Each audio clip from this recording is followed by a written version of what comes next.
Tonight on Tangata Pacifica, all the action from the Tonga versus Samoa fight night. We catch up with the stellar cast of Where We Once Belonged.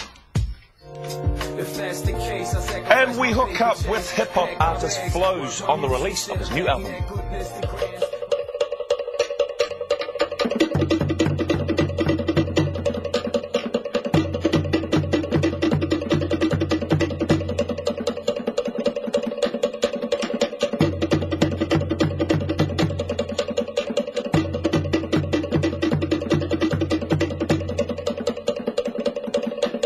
Kia ora and welcome to Tangata Pacifica. It's great to have your company. Good to see you back again, B. Yeah, thanks very much, Robbie.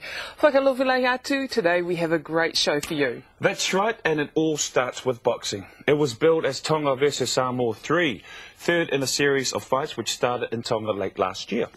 The Tongan team had several island-based fighters. The Samoans were mostly from here and the fight venue was South Auckland. However, not everything went to plan on the night, as John Utanga reports. A bumper crowd of fight fans gathered at Manurewa's Browns Road Netball Gym for a night of sporting endeavour. Instead, they got more than they bargained for. A ring invader sparked a retaliation that erupted into a brawl, stopping the last and feature fight in the fourth round. I'm very disappointed.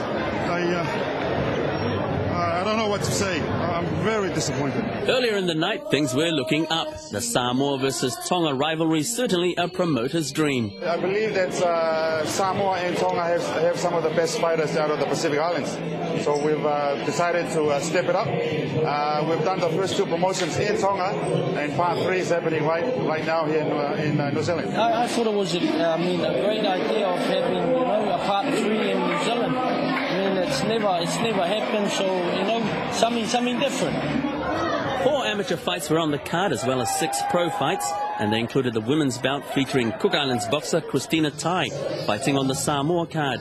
She was stepping up a grade to fight her much heavier Tongan opponent. It's been quite hard because they haven't been able to find other opponents in my weight division for us to be able to fight for that title, and that's why I'm fighting heavier girls now. Another female fighter was 14-year-old Avondale teenager Megan Maka. The Tongan was scheduled to fight on the card, however her fight was cancelled when an opponent couldn't be found for her. Megan, first things first, how did you get involved in boxing? Well, my father, he used to take me to my brother's boxing fights, and it was quite exciting, so I decided to join. What's been the biggest barrier for you in terms of, building your boxing career to date? It's hard to get opponents, and I get hardly any fights. In the first of the pro fights, Christina Tai was up against Lisa Mawala from Tonga. Although Tai kept busy, it wasn't enough to convince the judges, who awarded the fight on points to Mawala. Nusila Sayula from Samoa in the red lost a points decision against the experienced Paz Vejo in a super middleweight bout. And Tongan cruiserweight Oscar Siale in the black gloves was just too good for his opponent, Samoan Kalolo Faitua, who was knocked out 48 seconds into the bout. In one of the big fights of the night, Tongan heavyweights Etison Vea went up against Junior Patti, a former Golden Gloves champ. Vea's reach and technique ensured he got the win on points.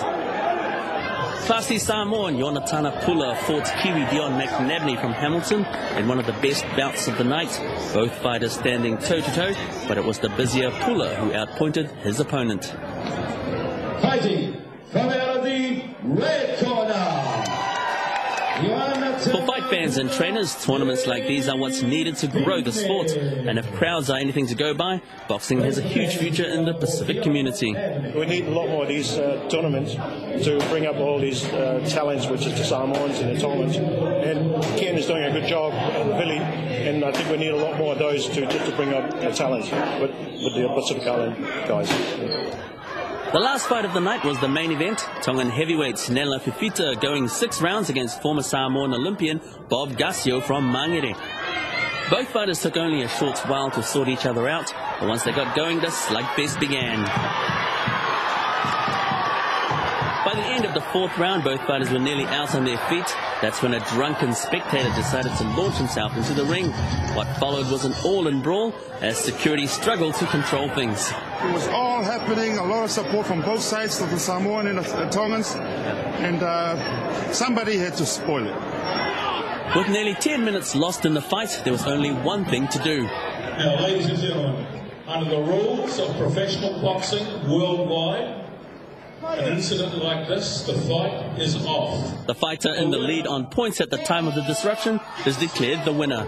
I can honestly say I'm not happy with the decisions, but again, what I can do and what I must do is to insist that there's a rematch so that Sinela Fifita gets his proper chance, because he came out here to win and he did fight for his people.